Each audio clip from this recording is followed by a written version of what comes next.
दिल्ली दरबार पर ता क्यों ने खड़ी ये बेटी। दिल्ली दरबार पर ता क्यों ने खड़ी ये बेटी। चाहे दिल फीका मनवा तोरा उदास बेटी। दिल फीका मनवा काहे उदास बेटी। दिल्ली दरबार पर हम क्यों ने खड़ी गे मम्मी। दिल्ली दरबार पर हम क्यों ने खड़ी गे मम्मी। दिल हमर फीका मनवा उदास हमर है के मम्मी।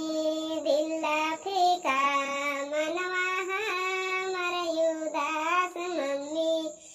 पापा गोरिल्ला तुहु सावर काहे जी मम्मी।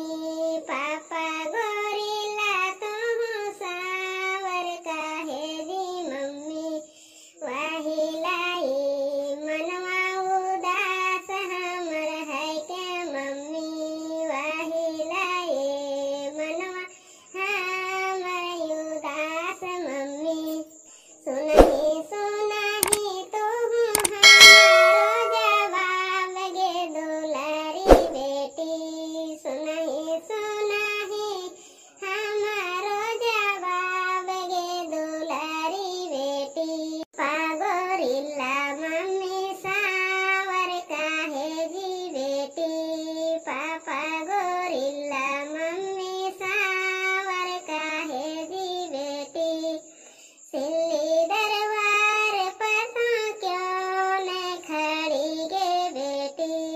दिल्ली दरबार पर ता क्यों ने खड़ी गे बेटी। तमन्ना उदास दिलवा फीका काहे गे बेटी। मन्ना उदास दिलवा फीका काहे गे बेटी। दिल्ली दरबार पर हम क्यों ने खड़ी जी चाची। दिल्ली दरबार पर हम क्यों ने खड़ी जी चाची।